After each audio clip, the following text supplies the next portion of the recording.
ہم نے کتنے دن وہاں ٹھہرنا ہے ہمیں بتائیں اس حساب سے, اور خرچہ کون کرے گا. وہ پوچھ رہے ہیں ہمیں لسٹیں دیں تاکہ ہم لانگ مارچ اناؤنس کریں. اور یہ جو لسٹیں بنی ہیں, یہ جو 500 لاشوں کی لسٹیں بنی ہیں, اس کا جواب کس سے لینا ہے ہم نے؟ اس کا جواب یاسمین راشد صاحبہ دیں گی یا وہ فتنہ دے گا جو اس ملک کے اندر صرف فتنہ تو پھیلا سکتا ہے, عام آدمی کے لیے کام نہیں کر سکتا. دوسری بات, جو پنجاب انسٹیٹیوٹ نیورو سروسز ہیں اس کے اندر اور جنرل ہاسپٹل کے اندر ادویات کی فراہمی بند کر دی گئی ہے چونکہ ٹھیکیدار کو پیسے نہیں ملے. پچھلے 70 لاکھ روپیہ اس کو واجب الادا تھا, 70 لاکھ روپیہ صرف واجب الادا تھا, اس نے ادویات کی فراہمی بند کر دیا. مجھے بتائیے جو پیشنٹس وہاں مر رہے ہیں ان کی ادویات کا ذمہ کون لے گا؟ ان کو جو اتنے دنوں سے ادویات نہیں مل رہی, یاسمین راشد صاحبہ ان لوگوں کو ادویات کی ضرورت ہے. یاسمین راشد صاحبہ ان لاشوں کو تدفین کی ضرورت ہے. یاسمین راشد صاحبہ ان جو مریض جن کو اپنے صحت کارڈ کے جو ہے وہ اس کے پیچھے لگایا اور پورے پنجاب سے جو شہباز شریف صاحب نے فری ادویات اور فری ٹیسٹ کیے ہوئے تھے وہ آپ نے ختم کر دیے. پنجاب کو اس کی ضرورت ہے, پنجاب کو فتنے کی ضرورت نہیں ہے. پنجاب کو اب آپ کو سمجھ میں آ رہا ہے کہ پنجاب حکومت کیوں لی گئی تھی. پنجاب حکومت کو خدمت کرنے کے لیے نہیں لی گئی تھی, پنجاب حکومت اس فتنے کو پالنے کے لیے لی گئی تھی. پنجاب حکومت اس فتنے کے لیے ریسورسز کو دینے کے لیے لی گئی تھی. اور پھر تیسری اہم بات, میو ہاسپٹل کی آئی سی یو میں ایک 7 دن کے بچے کو چیونٹیوں نے کھا لیا. اس بچے کی لاش دیکھی نہیں جا سکتی اور وہ ظاہر ہے بچہ خدا تعالیٰ کے پاس, خالق حقیقی کے پاس چلا گیا. لیکن کیا آپ کا کیا خیال ہے کہ اس کا جواب کسی سے نہیں لیا جائے گا, یا اس کا جواب کسی سے نہیں لیا جانا چاہیے؟ اس بچے کو جو آئی سی یو کا, اگر میو ہاسپٹل کی آئی سی یو کا یہ حال ہے تو مجھے بتائیے کہ میں وہ جو باقی ریموٹ ایریاز ہے, راجن پور ہے, جو لیا ہے, جو اس کی کوئی تحصیلیں ہیں اس کے اندر, ان کے اندر کیا ہو رہا ہوگا؟ ان کی آئی سی یوز کا کیا حال ہوگا؟ یاسمین راشد صاحبہ وہ بچہ آپ کے ذمہ ہے. اس بچے نے قیامت کے دن آپ کا گریبان پکڑے گا, وہ آپ کا دوپٹہ پکڑے گا, پوچھے گا آپ سے اس کا قصور کیا تھا. آپ حاکم وقت ہیں, آپ بڑی بڑی باتیں کر کے آئی تھیں, آپ ایک ڈاکٹر ہیں, لیکن آپ کی 0.0 بھی آپ کی کارکردگی نہیں ہے. نہ 3.5 سال آپ کوئی کام کر سکی, اور اب آپ کا کوئی کنسرن نہیں ہے. پنجاب جائے بھاڑ میں, مریض جائیں, وہ جو ہے ان کی لاشیں بے شک سوکھ جائیں, گدھ کھا جائیں, جو مرضی. آپ لوگ سیاسی گدھ تو تھے, لیکن آپ نے سیاسی گدھوں نے اصلی گدھوں کو بھی یہ موقع دے دیا کہ وہ آج عام آدمی کی لاشیں کھا رہے ہیں.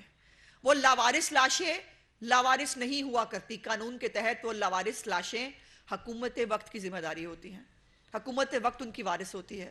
اور آپ نے جو کچھ کیا, اب کیا کیا جا رہا ہے؟ اب وہ مٹی پاؤ, وہ جو مٹی پاؤ ہوتا ہے, اب آج کل وہ چل رہا ہے مٹی پاؤ. لیکن مٹی پانے نہیں دوں گی میں آپ کو, قطعاً نہیں ہوگا. یہ نہیں ہو سکتا. اگر ہم سب کو as a Pakistani, as a انسان, سیاسی پارٹیاں چھوڑ دیں جو بھی ہوں گی ہماری, کیا آپ کی روح بھی نہیں لرزی؟ آپ کے اوپر ڈبل ذمہ داری ہے. آپ ایک انسان ہیں, آپ ایک ڈاکٹر ہیں, اور آپ ایک وزیر ہیں جس کی ذمہ داری ہے یہ سب کام کرنے کے. لیکن آپ کا کام یہ ہے کہ آپ عمران خان کو بلایا کریں روز 90 پہ, اس کے لیے کھانے پکوائیں, اس کے لیے جو ہے فتنہ پھیلانے کے لیے اس کے لیے پارٹیاں ارینج کریں, اور آپ وہاں تشریف رکھا کریں. بس آپ یہ اتنا کریں, آپ کا تو اس سے زیادہ کا کام نہیں ہے. اور وہ جو ہے وہ باقی پوری پنجاب حکومت جو ہے وہ صرف عمران خان کو, وہ آپ نے سنا وہ پرویز الہی صاحب نے کہا ہوا ہے عمران خان کا خیال رکھا کریں. تو یہ عمران خان کا خیال رکھنے کے لیے آئے ہیں, عام آدمی کا خیال رکھنے کے لیے نہیں آئے ہیں. نہ ان کا عام آدمی سے کوئی لینا دینا ہے. اور اب بھی شرمندگی اور ڈٹائی کی ایک ایگزامپل ہے پرویز الہی صاحب, بالکل شرم اور ڈٹائی کی اگر کوئی شکل ہو سکتی ہے وہ پرویز الہی ہے. عرفہ کریم ٹاور میں بیٹھ کے کہہ رہے ہیں جب میں آیا آئی ٹی کا محکمہ ہی نہیں تھا. جن ایپس کا بار بار افتتاح کر رہے ہیں, ارسلان بیٹے کی کارکردگی پوچھو تو صحیح, سوائے چوری کرنے کے وہی تمام ایپس جو شہباز شریف صاحب کے دور کی بنی ہوئی ہیں, وہ چوری کر کے اس پہ اپنی تختی لگانے کا. اور ارسلان بیٹے نے صرف آج کل ویسے غداری سے لنک کرنے والا کام بھی ان کو تھوڑا کم ہوا ہے. بہت سارے لوگ بول رہے ہیں ارسلان بیٹا آج کل کارکردگی ٹھیک نہیں ہے اس کی, وہ آج کل غداری سے لنک نہیں کر رہا شاید لوگوں کو. یہ شرم آنی چاہیے آپ کو. پرویز الہی صاحب آپ کو شرم نہیں آئی؟ سیلاب زدگان کے ساتھ ایک دن نہیں کھڑے دیکھا آپ کو کسی نے, کسی ایک دن آپ کو سیلاب زدگان کے ساتھ کسی نے نہیں دیکھا. یہ جو نشتر میں اتنا کچھ ہوا, آپ کو شرم نہ آئی کہ آپ آج یہاں بیٹھ گئے عرفہ کریم ٹاور میں اے سی والے آپ کمرے میں بیٹھ گئے؟ آپ کو شرم آنی چاہیے تھی, آپ وہاں جاتے. جا کے وہاں دیکھتے وہاں کیا ہو رہا ہے, جا کے وہاں پوچھتے کیا ہو رہا ہے. پولیس جو ہے وہ اسپتال پہ ڈال رہی ہے, اسپتال پولیس پہ ڈال رہی ہے, بس ٹھیک ہے مٹی پا دو. 500 لاشوں کی بات ہے, ایک آدھی لاش کی بات نہیں ہے. اور یہ 500 لاشیں پرویز الہی, عمران خان اور یاسمین راشد جو ہے اس کا جواب دے گی. دوسری طرف کیا ہو رہا ہے؟ دوسری طرف یہ ہو رہا ہے کہ 40 کروڑ روپے کی گاڑیاں خریدی جا رہی تھی پنجاب حکومت کے لیے. وزیر قانون آئے راجہ بشارت صاحب, انہوں نے کہا نہیں آپ کو نہیں معلوم, ہم سیلاب زدگان کے لیے گاڑیاں خرید رہے ہیں. اندازہ لگائیے, یہ اتنے بے شرم لوگ ہیں کہ وزراء کے لیے نئی گاڑیاں منگا رہے ہیں اور اس کو کہہ رہے ہیں ہم سیلاب زدگان کے لیے نئی گاڑیاں منگا رہے ہیں. سیلاب زدگان نے وہ جو جی ایل آئی آپ منگا رہے ہیں وزیروں کے لیے, اس کے اندر بیٹھ کے موو کرنا تھا. آپ میں سے تو ایک بھی کوئی سیلاب زدگان کے پاس آپ نے کسی نے جاتا ہوا نہیں دیکھا.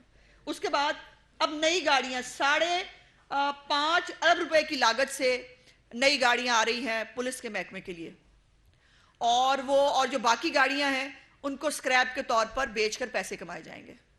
یہ کارکردگی ہے پرویز الہی صاحب کی.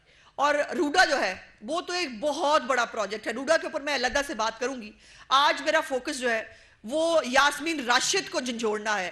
اگر ان کے اندر انسانیت بچی ہے, اگر وہ واقعی پیشے کے اعتبار سے ڈاکٹر ہیں, اور اگر تھوڑی سی انسان ہے, اتنی سی, ان کی گاڑی کے اوپر ایک ڈنڈا لگا تھا, پورا میڈیا, پورا دنیا, او ہو یاسمین راشد کی گاڑی کا شیشہ ٹوٹ گیا.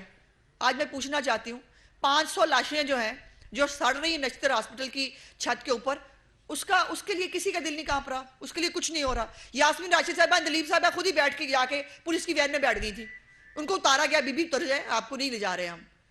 یہ ڈرامے بازی جو ہے یہ آپ کی چل جاتی ہے. پھر آپ جب بولتی ہیں تب آپ کو نورت کارڈ یاد رہتا ہے, نہ آپ کو جو ہے وہ کوئی اپنا دوسرا بیماری کا کارڈ یاد رہتا ہے. جب آپ بولتی ہیں, آپ بے تکا بولتی ہیں, بے تحاشا بولتی ہیں. ہم نے آپ کو کبھی جواب نہیں دیا, ہم آپ کی عمر کا لحاظ کرتے ہیں.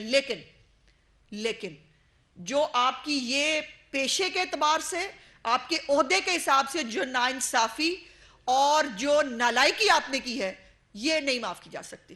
یہ نہیں معاف کریں گے آپ کو. اور دوسرا جو کرپشن کے معاملات ہیں, اب کسی ایک محکمے کو کھولیں, یقین مانیے اس میں سے ایسی باتیں نکل کے آ رہی ہیں. اب منڈی بہاؤدین کی جیل کی مجھے ملی ہے رپورٹ, اس پہ رپورٹ تیار ہوئی ہے جس کے اوپر انہوں نے کہا اس پہ جوڈیشل انکوائری ہونی چاہیے. اس پہ جو ہے وہ لگا ہوا ہے, قیدیوں کے اوپر پیسے لگے ہوئے ہیں, فلانے کو اتنے دینے ہیں تو اتنے لاکھ لینا ہے, اتنے دینے ہیں, یہ سہولت دینی ہے تو یہ لینا ہے. یہ آپ کی کارکردگی. اور پرویز الہی صاحب جو ہیں ان کی باتیں سن لیں تو آپ کو لگے گا کہ ان سے زیادہ محب وطن ہی کوئی نہیں. کل میں نے دیکھا سارا دن, کل رات کو پرائم ٹائم کے اندر اشتہار چلتے رہے, نکاح نامے کے اندر ہم نے جو ہے وہ ختم نبوت کی شک ڈال دی. بڑا اچھا کیا آپ نے. اس کے علاوہ واٹ نیکسٹ؟ اس کے علاوہ آپ کا کوئی کام نہیں کرنے کا, اس کے علاوہ آپ نے کچھ نہیں کرنا. جو ادویات بند ہیں, جنرل ہاسپٹل کی بند ہے, نیورو سائنسز کی بند ہے, ان کے پیشنٹس کو ادویات نہیں مل رہی, کون جواب دے گا؟ ان میں سے اگر کوئی ایکسپائر ہو جائے کون جواب دے گا؟ یہ جو بچہ جس کو چونٹیوں نے کھایا ہے, ہم سب نے قبروں میں جانا ہے, ہمیں بھی چونٹیوں نے کھانا ہے, لیکن ہمیں قبر کے اندر پروردگار نے اس لیے طریقہ کار رکھا ہے, انسان کے مرنے کے بعد بھی اس کی تقدیس کا, اس کی جو لاش ہے اس کی بے حرمتی نہ ہونے کا بڑا کلیئر واضح احکامات ہیں ہمارے مذہب کے اندر بھی. وہ نہیں نظر آیا آپ میں سے کسی کو؟ وہ نہیں سمجھ میں آیا آپ میں سے کسی کو؟ مجھے یہ بتائیے کہ یاسمین راشد کہاں ہیں؟ یاسمین راشد کو آج تک عمران خان کی میٹنگز کے علاوہ آپ کہیں نہیں دیکھیں گے. یہ ہے یاسمین راشد کی کارکردگی. اور اس کے بعد اب پورا فوکس جو ہے بندے لاؤ, اتنے 1000 بندے لاؤ, تبھی تو لانگ مارچ اناؤنس نہیں ہو رہا. ورکر کو کہا جا رہا ہے 6000 کی لسٹ لاؤ, ورکر پوچھ رہے ہیں ہمیں بتائیں ہم نے کتنے دن کے لیے آنا ہے, ہمارا خرچہ کون کرے گا؟ یہ ہو رہا ہے اس ملک کے اندر. اس ملک کے اندر کوئی پرواہ نہیں کہ سیلاب زدگان جو ہے سردیاں آنے کو ہیں, ان کے سر پہ چھت کون دے گا؟ جو اربوں روپیہ عمران خان نے اکٹھا کیا ہے, پہلے اس نے پکار کے نام پہ اکٹھا کیا تھا, جب زلزلہ زدگان کے لیے پیسے اکٹھے کیے تھے, آج تک وہ بھی پتہ نہیں چلا کہاں. اور میں نے پچھلی دفعہ بھی کہا تھا, میں اب بھی کیٹیگوریکلی کہہ رہی ہوں, عمران خان سیلاب زدگان کے نام پہ جتنے بھی پیسے اکٹھے کر رہا ہے وہ اپنے فتنہ مارچ کے لیے اکٹھے کر رہا ہے, اور یہ تمام پیسے فتنہ مارچ کے لیے لگیں گے. ابھی تک عمران خان نے اگر کوئی پیسے اکٹھے کیے ہیں, میرے نے سوالات پوچھے تھے ان سے, مجھے بتائیں وہ کہاں لگے ہیں, وہ پیسے کس تک پہنچے ہیں, وہ کتنے گھر بنائے گئے ہیں ابھی تک سیلاب زدگان کے لیے, وہ سیلاب زدگان کے کس علاقے میں کس کے پاس پہنچے ہیں پیسے, اس پیسوں کا آڈٹ ہونا چاہیے, اس پیسوں کا حساب ہونا چاہیے. یہ نہیں ہو سکتا کہ سیلاب زدگان کے نام پہ پیسے اکٹھے کر کے تمہارا فتنہ مارچ کرایا جائے اور تم اپنے فتنہ مارچ کے لیے ان پیسوں کو استعمال کرو. یہ نہیں ہوگا, یہ نہیں ہونے دیں گے. اور اب پنجاب حکومت جو ہے اس کو کوئی کام نہیں ہے, اس کے پاس کوئی کام نہیں ہے سوائے اس کے کہ عمران خان ہر دوسرے تیسرے دن آئے 90 شاہراہ قائد اعظم پہ یا 8 کلب پہ کہیں بیٹھ کر سرکاری وسائل استعمال کرے, اس کے اوپر میٹنگز کرے اور فتنہ پھیلائے. بس یہی کام ہے. اور اگر یہ کام ہے تو میں سمجھتی ہوں اس پنجاب حکومت کو شام سے پہلے گھر بھیج دیا جانا چاہیے. انف از انف. یہ لاشیں جو ہے میں دوبارہ کہوں گی, آپ نے یہاں جواب دینا دیا, آپ کے کانوں پہ پردے پڑے ہوئے ہیں. وہ پروردگار نے کہا ہوا ہے نا کہ آپ جو ہے وہ کچھ لوگوں کے دماغ معاف کر دیے جائیں گے جن کے اوپر کسی چیز کا اثر نہیں ہوگا, لیکن آپ سے جواب لیا ضرور جائے گا. یہ یاد ضرور رکھیے گا. وہ 500 لاشیں, وہ 7 دن کا بچہ, اور وہ جو پیشنٹس مر رہے ہیں اس وقت جن کو دوائیاں نہیں مل رہی, ان کا حساب آپ سے لیا جائے گا. یہ بتائیے گا کہ ایک تو